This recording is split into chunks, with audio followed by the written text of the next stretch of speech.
Chapter 6. The Journey from Platform 9 and 3/4. Harry's last month with the Dursleys wasn't fun. True, Dudley was now so scared of Harry he wouldn't stay in the same room, while Aunt Petunia and Uncle Vernon didn't shut Harry in his cupboard, force him to do anything, or shout at him. In fact, they didn't speak to him at all. Half terrified, half furious, they acted as though any chair with Harry in it were empty. Although this was an improvement in many ways, it did become a bit depressing after a while. Harry kept to his room, which was with his new owl for company. He had decided to call her Hedwig, a name he had found in A History of Magic. His school books were very interesting. He lay on his bed reading late into the night, Hedwig swooping in and out of the open window as she pleased. It was lucky that Aunt Petunia didn't come in to vacuum anymore, because Hedwig kept bringing back dead mice. Every night before he went to sleep, Harry ticked off another day on a piece of paper he had pinned to the wall, counting down to September the 1st. On the last day of August, he thought he'd better speak to his aunt and uncle about getting to King's Cross Station the next day. So he went down to the living room where they were watching a quiz show on television. He cleared his throat to let them know he was there, and Dudley screamed and ran from the room.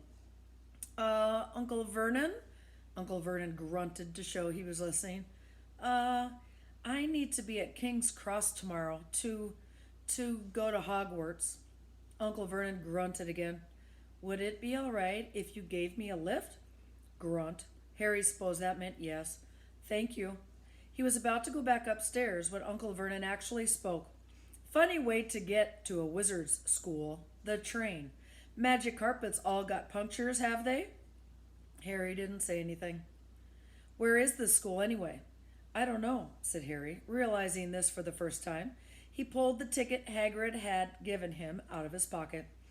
I just take the train from platform 9 3/4 at 11 o'clock, he read. His aunt and uncle stared. Platform what? 9 3/4. Don't talk rubbish, said Uncle Vernon. There is no platform 9 3/4. It's on my ticket. Barking, said Uncle Vernon. Howling mad, a lot of them. You'll see. You just wait. All right, we'll take you to King's Cross. We're going up to London tomorrow anyway, or I wouldn't bother. Why are you going to London? Harry asked, trying to keep things friendly. Taking Dudley to the hospital, growled Uncle Vernon. Got to have that ruddy tail removed before he goes to Smeltings. Harry woke at 5 o'clock the next morning and was so excited and nervous to go back to sleep. He got up and pulled on his jeans because he didn't want to walk into the station in his wizard's robes. He'd change on the train. He checked his Hogwarts list yet again to make sure he had everything he needed, saw that Hedwig was shut safely in her cage, and then paced the room, waiting for the Dursleys to get up. 2 hours later, Harry's huge, heavy trunk had been loaded into Dursley's car.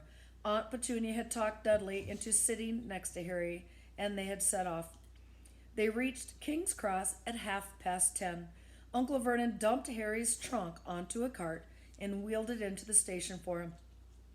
Harry thought this was strangely kind until Uncle Vernon stopped dead, facing the platforms with a nasty grin on his face. Well, there you are, boy. Platform 9.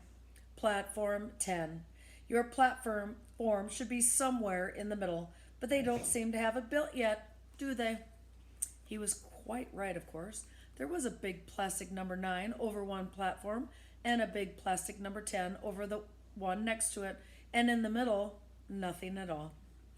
Have a good term, said Uncle Vernon with an even nastier smile. He left without another word. Harry turned and saw the Dursleys drive away. All three of them were laughing. Harry's mouth went rather dry. What on earth was he going to do? He was starting to attract a lot of funny looks because of Hedwig. He'd have to ask someone. He stopped a passing guard, but didn't dare mention platform 9 3/4. The guard had never heard of Hogwarts, and when Harry couldn't even tell him what part of the country it was in, he started to get annoyed, as though Harry was being stupid on purpose. Getting desperate, Harry asked for the train that left at 11 o'clock, but the guard said there wasn't one. In the end, the guard strode away, muttering about time wasters. Harry was now trying hard not to panic. According to the large clock over the arrivals board, he had 10 minutes left to get on the train to Hogwarts, and he had no idea how to do it. He was stranded in the middle of a station with a trunk he could hardly lift, a pocket full of wizard money, and a large owl. Hagrid must have forgotten to tell him something you had to do, like tapping the third brick on the left to get into Diagon Alley. He wondered if he should get out his wand and start tapping the ticket instructor's stand before platforms 9 and 10. At that moment, a group of people passed just behind him, and he caught a few words of what they were actually saying. Packed with muggles, of course. Harry swung around. The speaker was a plump woman who was talking to four boys, all with flaming red hair. Each of them was pushing a trunk like Harry's in front of him, and they had an owl. Hart stammering. Harry pushed his cart after them. They stopped, and so did he, just near enough to hear what they were saying. "Now, what's that platform number?" said the boy's mother. 9 3/4, piped a small girl, also red-headed, who was holding her hand. "Mom, can't I go?" "You're not old enough, Ginny. Now be quiet. All right, Percy, you go first." What looked like the oldest boy marched towards platforms 9 and 10.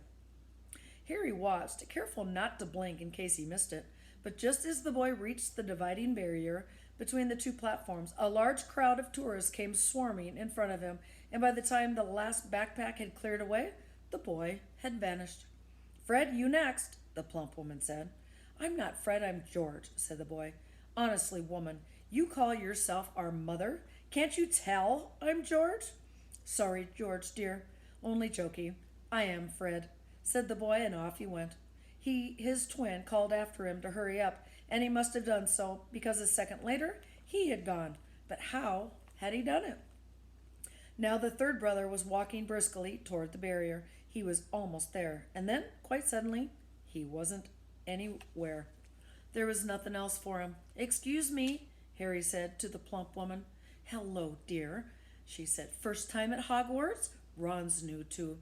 She pointed at the last and youngest of her sons. He was tall, thin, gangly, with freckles, big hands and feet, and a long nose.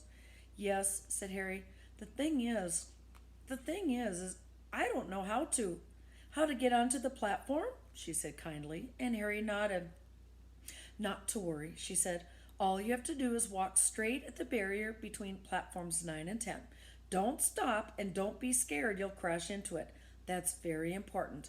Best do it at a bit of a run if you're nervous. Go on. Go now before Ron." "Oh, okay," said Harry. He pushed his trolley around and stared at the barrier. It looked solid. He started to walk toward it. People jostled him on their way to platforms 9 and 10. Harry walked more quickly. He was going to smash right into that barrier, and then he'd be in trouble. Leaning forward in his cart, he broke into a heavy run. The barrier was coming nearer and nearer.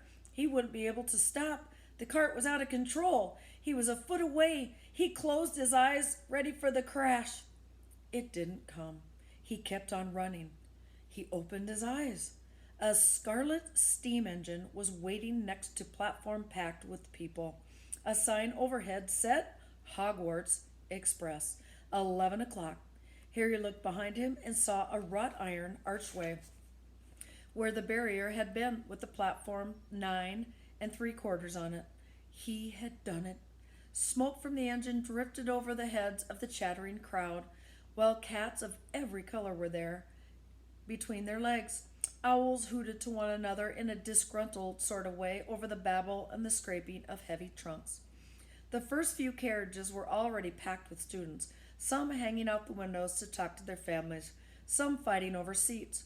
Harry pushed his cart off down the platform in search of an empty seat. He passed a round boy who was saying, "Gran, I've lost my toad again." "Oh, Neville," he heard the old woman sigh. A boy with dreadlocks was surrounded by a small crowd. "Give us a look, Lee. Go on." The boy lifted the lid of a box in his arms, and the people around him shrieked and yelled as something inside poked out a long, hairy leg. Harry pressed on through the crowd until he found an empty compartment near the end of the train. He put Hedwig inside first and then started to shove and heave his trunk toward the train door. He tried to lift it up the steps, but it could hardly raise one end, and twice he dropped it painfully on his foot. Want a hand? It was one of the red-haired twins he'd followed through the barrier. Yes, please, Harry panted. Oi, Fred, come here and help. With the twins' help, Harry's trunk was at last tucked away in a corner of the compartment. Thanks, said Harry, pushing his sweaty hair out of his eyes. What's that? Said one of the twins suddenly, pointing at Harry's lightning scar. Blimey, said the other twin. Are you? He is, said the first twin. Aren't you? He added to Harry. What? Harry said. Harry Potter, chorused the twins. Oh, him, said Harry. I mean, yes, I am. The two boys gawked at him, and Harry felt himself turning red. Then, to his relief, a voice came floating in through the train's open door. Fred, George, are you there? Coming, Mom. With a last look at Harry, the twins hopped off the train. Harry sat down next to the window where, half hidden, he could watch the red-haired family on the platform and hear what they were saying. Their mother had just taken out her handkerchief. Ron, you've got something on your nose. The youngest boy tried to jerk out of the way, but she grabbed him and began rubbing the end of his nose. Mom Gruff! He wiggled free.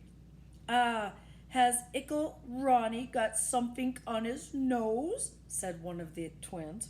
Shut up, said Ron. Where's Percy? Said their mother. He's coming now. The oldest boy came striding into sight.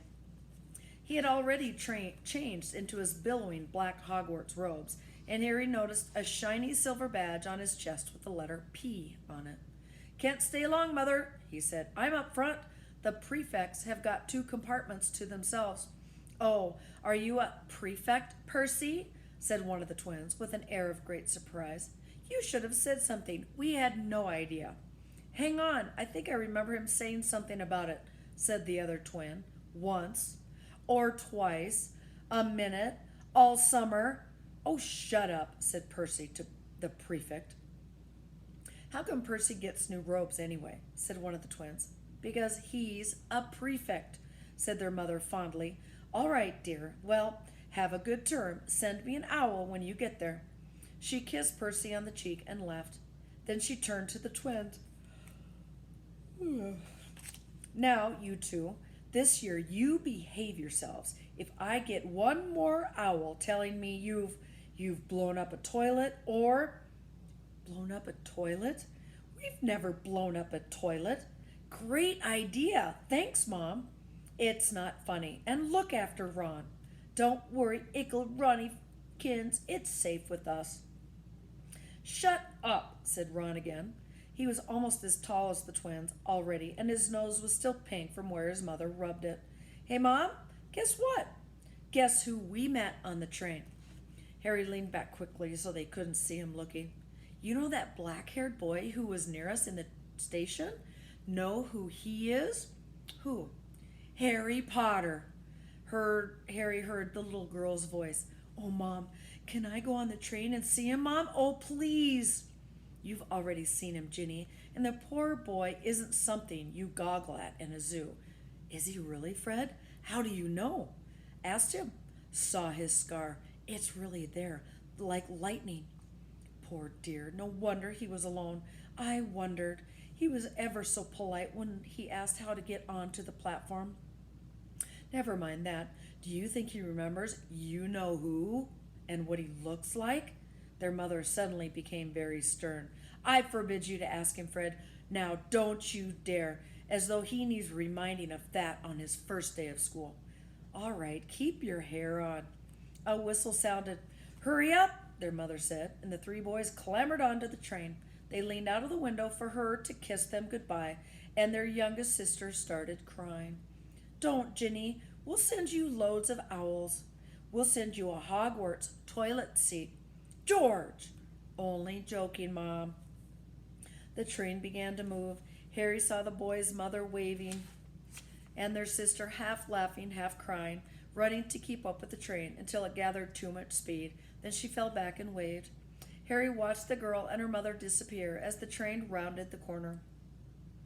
Houses flashed Past the window, Harry felt a great leap of excitement. He didn't know what he was going to do, but it had to be better than what he was leaving behind.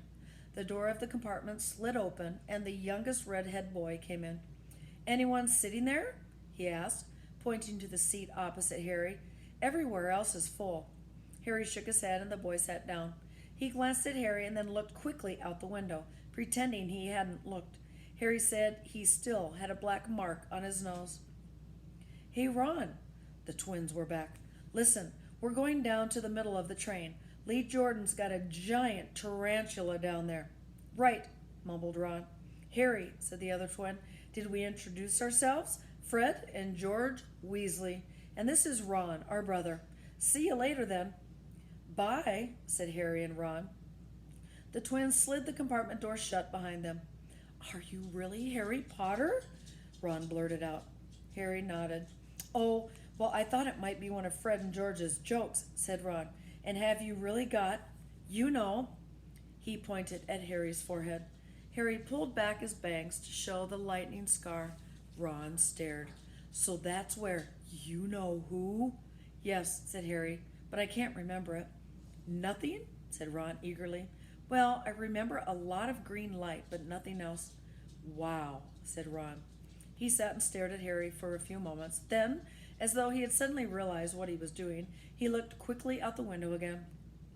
"Are all of your family wizards?" asked Harry, who found Ron just as interesting as Ron found him. Yes, I think so," said Ron. "I think Mom's got a second cousin who's an accountant, but we never talk about him." "So you must know loads of magic already." The Weasleys were clearly one of those old wizarding families the pale boy in Diagon Alley had talked about. "I heard you went to live with Muggles," said Ron. "What are they like?" "Horrible. Well, not all of them. My aunt and uncle and cousin are, though. Wish I'd had 3 wizard brothers." "5," said Ron. For some reason, he was looking gloomy. "I'm the 6th in our family to go to Hogwarts. You could say I've got a lot to live up to. Bill and Charlie have already left. Bill was head boy and Charlie was captain of Quidditch. Now Percy's a prefect. Fred and George mess around a lot, but they still get really good marks, and everyone thinks they're really funny. Everyone expects me to do as well as the others, but if I do, it's no big deal, because they did it first. You never get anything new either with 5 brothers. I've got Bill's old robes, Charlie's old wand, and Percy's old rat." Ron reached inside his jacket and pulled out a fat gray rat, which was asleep. "His name's Scabbers, and he's useless. He hardly ever wakes up. Percy got an owl from my dad for being a prefect, but they couldn't afford. I got Scabbers instead." Ron's ears went pink. He seemed to think he'd said too much, because he went back to staring out the window. Harry didn't think there was anything wrong with not being able to afford an owl. After all, he'd never had any money in his life until a month ago, and he told Ron so, all about having to wear Dudley's old clothes and never getting proper birthday presents. This seemed to cheer Ron up.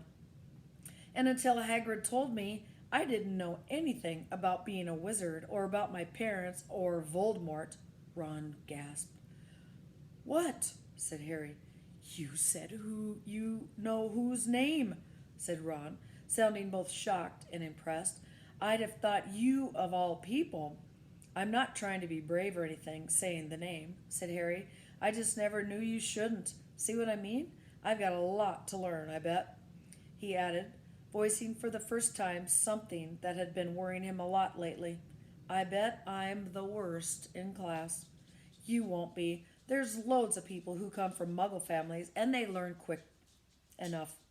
While they had been talking, the train had carried them out of London. Now they were speeding past fields full of cows and sheep. They were quiet for a time, watching the fields and lanes flick past. Around 12:30, there was a great clattering outside in the corridor, and a smiling, dimpled woman slid back their door and said, "Anything off the cart, dears?" Harry, who hadn't had any breakfast, leapt to his feet, but Ron's ears went pink again, and he muttered that he'd brought sandwiches. Harry went out into the corridor. He had never had any money for candy with the Dursleys, and now that he had pockets rattling with gold and silver, he was ready to buy as many Mars bars as he could carry. But the woman didn't have Mars bars. What she did have were Bertie Bott's every flavored beans, Droodle's Drooble's best blowing gum, chocolate frogs, pumpkin pasties, cauldron cakes, licorice wands, and a number of other strange things Harry had never seen in his life. Not wanting to miss anything, he got some of everything and paid the woman 11 silver sickles and 7 bronze nuts. Ron stared at Harry as Harry brought it all back to the compartment and tipped it onto an empty seat. Hungry, are you? Starving, said Harry, taking a large bite out of a pumpkin pasty. Ron had taken out a lumpy package and unfolded it. There were 4 sandwiches inside. He pulled one of them apart and said, "She always forgets. I don't like corned beef." "Swap you for one of these," said Harry, holding up a pasty. "Go on." "You don't want this. It's all dry," said Ron. "She hasn't got much time," he added quickly. "You know, with 5 of us." "Go on, have a pasty," said Harry, who had never had anything to share before, or, indeed, anyone to share it with. It was a nice feeling sitting there with Ron, eating the way through all Harry's pasties, cakes, and candies. The sandwiches lay forgotten. "What are these?" Harry asked Ron, holding up a pack of chocolate frogs. "They're not really frogs, are they?" He was starting to feel that nothing would surprise him. "No," said Ron, "but see what the card is. I'm missing Agrippa." "What?" "Oh, of course you wouldn't know. Chocolate frogs have cards inside them, you know, to collect. Famous witches and wizards. I've got about 500, but I haven't got Agrippa or Ptolemy." Harry unwrapped his chocolate frog and picked up the card. It showed a man's face. He wore half-moon glasses and a long, crooked nose and flowing silver hair, beard, and mustache. Underneath the picture was the name Albus Dumbledore. "So this is Dumbledore," said Harry. "Don't tell me you've never heard of Dumbledore." "Dumbledore," said Ron. "Can I have a frog? I might get Agrippa." "Thanks." Harry turned over his card and read, "Albus Dumbledore, currently headmaster of Hogwarts. Considered by many the greatest wizard of modern times. Dumbledore is particularly famous for his defeat of the Dark Wizard, Grindelwald, in 1945, for the discovery of the 12 uses of dragon's blood, and his work on alchemy with his partner Nicholas Flamel. Professor Dumbledore enjoys chamber music and 10-pin bowling." Harry turned the card back over and saw, to his astonishment, that Dumbledore's face had disappeared. "He's gone." "Well, you can't expect him to hang around here all day," said Ron. "He'll be back." "No, I've got Morgana again, and I've got about 6 of her. Do you want it? You can start collecting." Ron's eyes strayed to the pile of chocolate frogs waiting to be unwrapped. "Help yourself," said Harry. "But in, you know, the Muggle world, people just stay put in photos." "Do they? What? They don't move at all?" Ron sounded amazed. "That's weird." Harry stared as Dumbledore sidled back into the picture on his card and gave him a small smile. Ron was more interested in eating all the frogs than looking at the famous witches and wizard cards, but Harry couldn't keep his eyes off them. Soon he had not only Dumbledore and Morgana, but Hengist of Woodcroft, Alberic Gunnion, Circe, Paracelsus, and Merlin. He finally tore his eyes away from the Drudius Clodna, who was scratching her nose, to open a bag of Bertie Bott's every flavored beans. "You want to be careful with those," Ron warned Harry. "When they say every flavor, they mean every flavor. You know, you get all the ordinary ones like chocolate and peppermint and marmalade, but then you get spinach, liver, and tripe. George reckons he had a booger-flavored one once." Ron picked up a green bean, looked at it carefully, and bit into a corner. "Blech! See? Sprouts." They had a good time eating the every flavor beans. Harry got toast, coconut, baked beans, strawberry, curry, grass, coffee, sardine, and was even brave enough to nibble the end off a funny gray one Ron wouldn't touch, which turned out to be Pepper. The countryside now flying past the window was becoming wilder. The neat fields had gone. Now there were woods, twisting rivers, and dark green hills. There was a knock on the door of their compartment, and the round-faced boy Harry had passed on platform 9 3/4 came in. He looked tearful. "Sorry," he said, "but have you seen a toad at all?" When they shook their heads, he wailed, "I've lost him. He keeps getting away from me." "He'll turn up," said Harry. "Yes," said the boy miserably. "Well, if you see him." And he left. "Don't know why he's so bothered," said Ron. "If I'd brought a toad, I'd lose it as quick as I could. Mind you, I brought Scabbers, so I can't talk." The rat was still snoozing on Ron's lap. "He might have died, and you wouldn't know the difference," said Ron in disgust.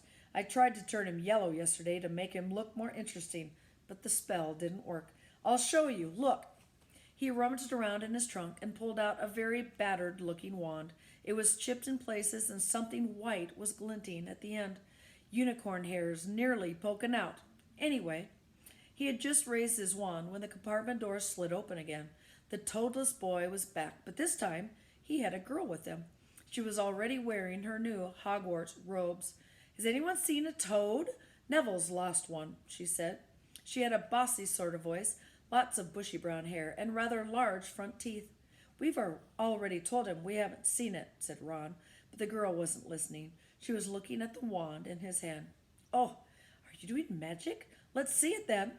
She sat down. Ron looked taken aback. All right." He cleared his throat. "Sunshine, daisies, butter mellow. Turned this stupid fat rat yellow." And he waved his wand, but nothing happened. Scabbers stayed gray and fast asleep. "Are you sure that's a real spell?" said the girl. "Well, it's not very good, is it? I've tried a few simple spells just for practice, and it's all worked for me. Nobody in my family's magic at all. It was ever such a surprise when I got my letter, but I was ever so pleased, of course. I mean, it's the very best school of witchcraft there is, I've heard. I've learned all our course books by heart. Of course, I just hope it will be enough. I'm Hermione Granger, by the way. Who are you?" She said all this very fast. Harry looked at Ron and was relieved to see by his stunned face that he hadn't learned all the course books by heart either. "I'm Ron Weasley," Ron muttered. "Harry Potter," said Harry. "Are you really?" said Hermione. "I know all about you, of course. I got a few extra books for background reading, and you're in modern magical history and the rise and fall of the dark arts and great wizarding events of the 20th century." "Am I?" said Harry, feeling dazed. "Goodness, didn't you know? I'd have found everything I could if it was me," said Hermione. "Do either of you know what house you'll be in? I've been asking around, and I hope I'm in Gryffindor. It sounds by far the best. I hear Dumbledore himself was in it, but I suppose Ravenclaw wouldn't be bad, too. Anyway, we'd better go and look for Neville's toad. You two had better change, you know. I expect we'll be there soon." After she left, taking the toadless boy with her. "Whatever house I'm in, I hope she's not in it," said Ron. He threw his wand back into his trunk. "Stupid spell! George gave it to me, but he knew it was a dud." "What house are your brothers in?" asked Harry. "Gryffindor," said Ron. Gloom seemed to be settling on him again. "Mom and Dad were in it, too. I don't know what they'll say if I'm not. I don't suppose Ravenclaw would be too bad, but imagine if they put me in Slytherin." "That's the house you know who was in." "Yeah," said Ron.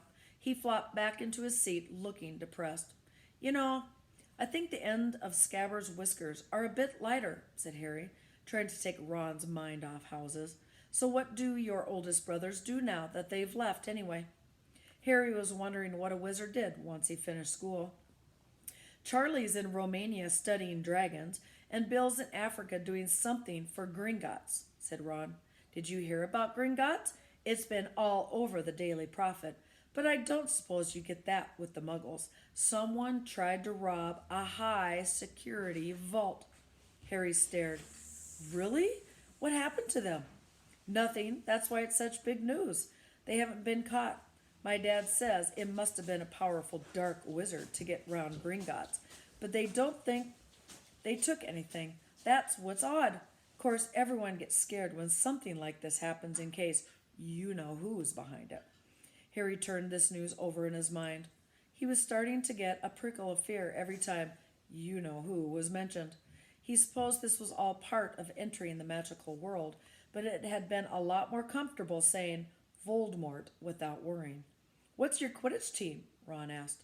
I don't know any, Harry confessed. What? Ron looked dumbfounded. Oh, you wait. It's the best game in the world. And he was off, explaining all about the four balls and the positions of the seven players, describing famous games he'd been to with his brothers, and the broomstick he'd like to get if he had the money. He was just taking Harry through finer points of the game when the compartment door slid open yet again. But it wasn't Neville, the toadless boy, or Hermione Granger this time. Three boys entered, and Harry recognized the middle one at once. It was the pale-faced boy from Madame Malkin's robe shop. He was looking at Harry with a lot more interest than he'd shown back in Diagon Alley. Is it true? He said. They're saying all down the train that Harry Potter's in this compartment. So it's you, is it? Yes, said Harry. He was looking at the other boys. Both of them were thickest and looked extremely mean. Standing on either side of the pale boy, they looked like bodyguards. Oh, this is Crabbe, and this is Goyle, said the pale boy carefully, noticing where Harry was looking. And my name's Malfoy, Draco Malfoy. Ron gave a slight cough, which might have been hiding a snigger. Draco Malfoy looked at him. Think my name's funny, do we? No need to ask who you are. My father told me all about the Weasleys and their red hair, freckles, and more children than they can afford. He turned back to Harry. You'll soon find out some wizarding families are much better than others, Potter. You don't want to go making friends with the wrong sort. I can help you there. He held out a hand to shake Harry's, but Harry didn't take it. I think I can tell who the wrong sorts are for myself, thanks, he said coolly. Draco Malfoy didn't go red, but a pink tinge appeared in his pale cheeks. I'd be careful if I were you, Potter, he said slowly. Unless you're a bit politer, you'll go the same way as your parents. They didn't know what was good for them, either. You hang around with riffraff like the Weasleys and that Hagrid, and it'll rub off on you. Both Harry and Ron stood up. Say that again, Ron said, his face as red as his hair. Oh, you're going to fight us, are you? Malfoy sneered. Unless you get out now, said Harry, more bravely than he felt, because Crabbe and Goyle were a lot bigger than him or Ron. But we don't feel like leaving, do we, boys? We've eaten all our food, and you still seem to have some. Goyle reached toward the chocolate frog next to Ron, and Ron leaped forward, but before he so much as touched Goyle, Goyle let out a horrible yell. Scabbers the rat was hanging off his finger. Sharp little teeth sunk deep into Goyle's knuckle. Crabbe and Malfoy backed away as Goyle swung Scabbers around and around, howling, and when Scabbers finally flew off and hit the window, all three of them disappeared at once. Perhaps they thought there were more rats lurking among the sweets, or perhaps they had heard footsteps, because a second later, Hermione Granger had come in. What has been going on? She said, looking at the sweets all over the floor, and Ron picking up Scabbers by his tail. I think he's been knocked out, Ron said to Harry. He looked close at Scabbers. No, I don't believe it. He's gone back to sleep. And so he had. You've never met Malfoy before, Harry explained about their meeting in Diagon Alley. I've heard of his family, said Ron darkly. They were some of the first to come back to our side after you-know-who disappeared. Said they'd been bewitched. My dad doesn't believe it. He says Malfoy's father didn't need an excuse to go over to the dark side. He turned to Hermione. Can we help you with something? You better hurry up and put your robes on. I've just been up to the front and asked the conductor, and he says we're nearly there. You haven't been fighting, have you? You'll be in trouble before we even get there. Scabbers was fighting for us, not us, said Ron, scowling at her. Would you mind leaving us while we change? All right. I only came in here because people outside are behaving very childishly, racing up and down the corridors," said Hermione in a sniffy voice. "And you've got dirt by your nose, by the way. Did you know?" Ron glared at her as she left. Harry peered out of the window. It was getting dark. He could see mountains and forests under a deep purple sky. The train did seem to be slowing down. He and Ron took off their jackets, pulled out their long black robes. Ron's were a bit short for him. You could see his sneakers underneath them. A voice echoed through the train. "We will be reaching Hogwarts in 5 minutes' time. Please leave your luggage on the train. It will be taken to the school separately." Harry's stomach lurched with nerves, and Ron, he saw, looked pale under his freckles.